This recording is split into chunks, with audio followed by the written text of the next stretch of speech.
Good afternoon, ladies and gentlemen, and welcome to any of you who have not yet had an opportunity to see an IAFOR interview. This is taking place at our conference in Brighton, and it will give you some indication of the calibre of speakers we have.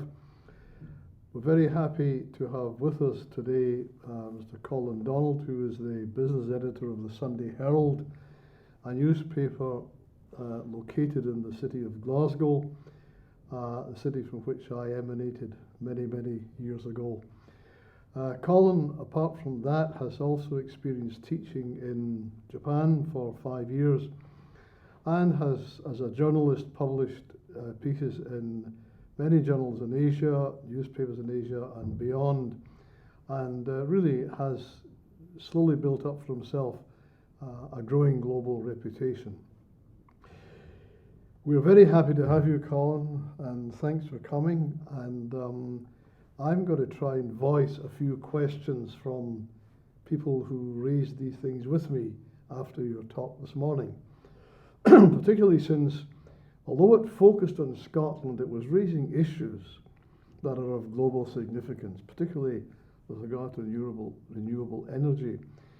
But maybe you could give us a little bit of background on how you came to this subject in the form in which you have, and what was the sort of intellectual matrix from which this started? Right. Well, thank you very much, Stuart, and thanks again for inviting me here. It's been a really interesting experience, both speaking and afterwards interacting with the audience. I think the answer to your question is that if you live in Scotland and if you are at all aware of the sort of policy agenda, then you have to address renewable energy, because it is one of the big calling cards with which Scottish policymakers are attempting to assert Scottish identity at the moment, and also try and find a way through for Scotland economically in a sort of post-industrial age. It's really important that on many levels that in the global context of the climate change challenge, that Scotland exploits the enormous resource that we do have, which puts us in we're at sort of front of the grid in sort of racing terms, and it would be almost criminally irresponsible for a government that, a well-meaning government, not to try and exploit the opportunities that we have with our wind and our wave and our tidal resources. So it's a very technical area, and I've never claimed to have the sort of science background, or indeed the sort of renewable energy is a specialism. It's got a language of its own.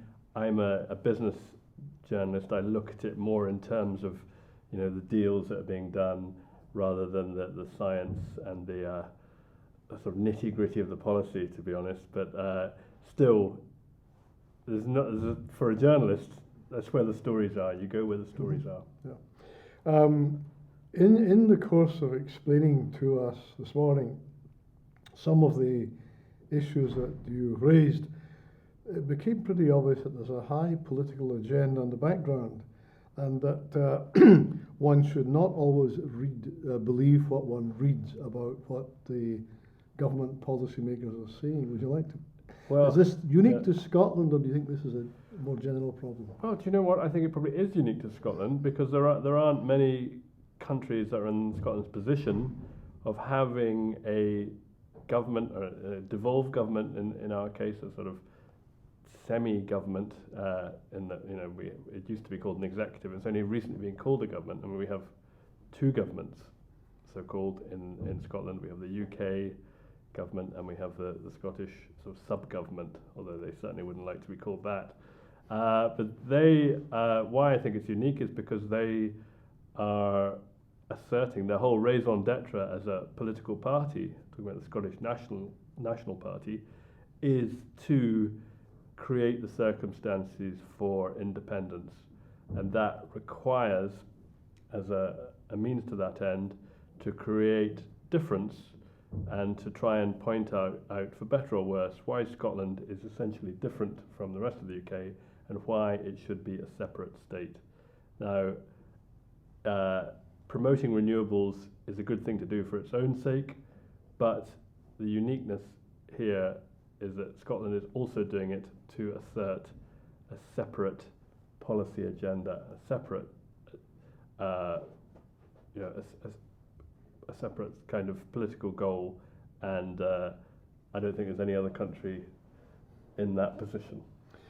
Yeah, coming myself from there, I've always felt that we have a lot of the symbols of nationhood in the sense of a cultural identity and so forth, but the idea of becoming an independent nation has never really occurred to me as being particularly beneficial.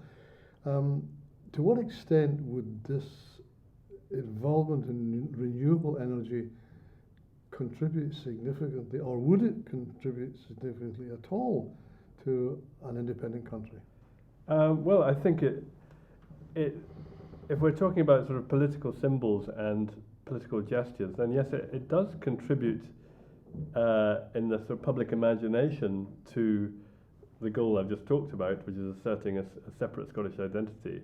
If you can talk about Scotland having a better record, a greener record, then that makes people feel good about themselves and more likely to vote for independence.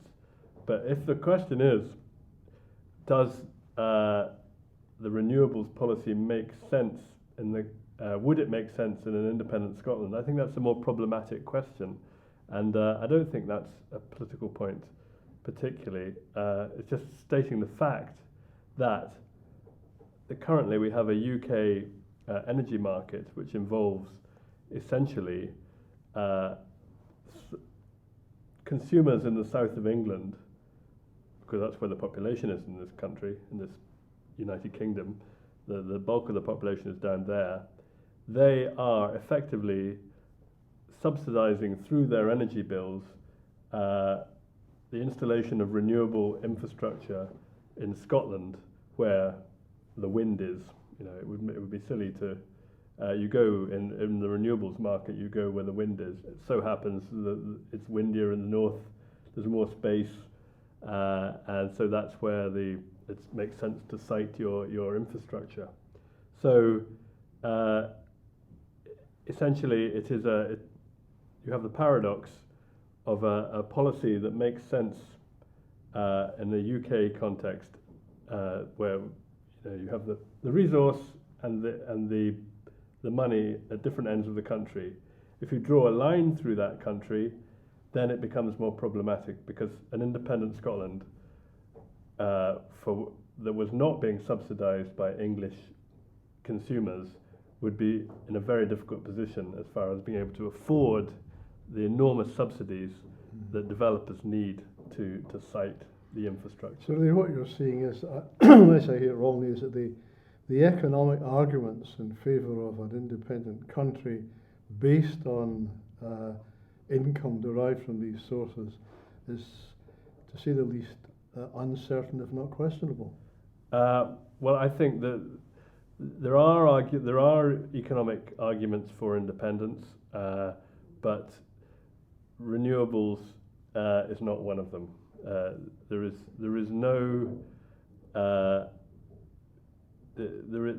no economic rationale for having two energy markets in these islands, and even the Scottish nationalists don't pretend that there is.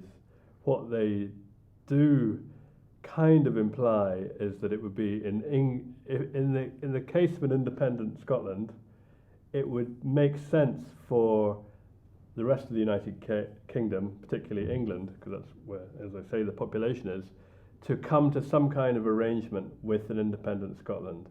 But as a parallel with the case they make for the currency, they're in the very peculiar position of saying, we want to break away from you, and yet at the same time, we know that it's in your best interests to cooperate with us. And even if you say it isn't, we say it is. and we don't really believe you when you say it isn't. And given the fact of an independent Scotland, you would change your mind. It's a peculiar argument, to say the least. And I don't think it adds up, really, if I'm honest. In this, I'm not saying that there are no cases for independent Scotland, but I don't think that even the most hardcore nationalists ever says that promoting renewables is the best way to promote renewables is to split up the United Kingdom. Yeah. No, I was just reflecting on that point that obviously there are other issues involved in the independence debate, and obviously these are not of great interest to people here today. On the other hand, the question of how this would play out on a bigger scale is obviously of interest, because this doubtless will be an argument that will be expanded in other regions. How do we stand with regard to renewables in the whole European context, for example? Well, this is one of the great white hopes of the renewable industry in Scotland and everywhere else in the UK, is that we can have a single energy market in Europe, and there are efforts towards promoting that, but we need the grid infrastructure.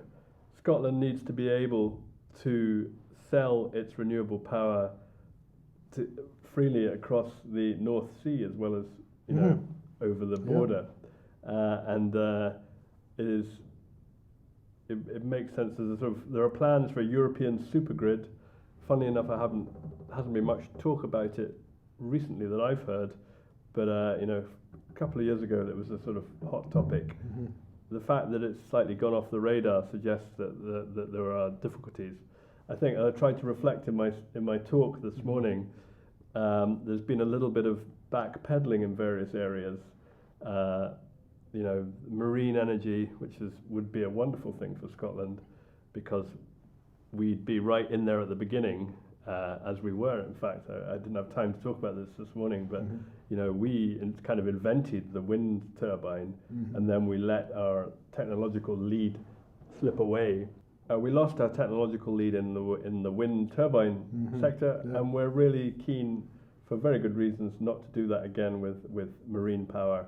And if we do manage to find the holy grail of turning water into money, essentially, which is what marine power is, then we would want to be able to sell that power across a European supergrid, and that would be a very, very exciting thing.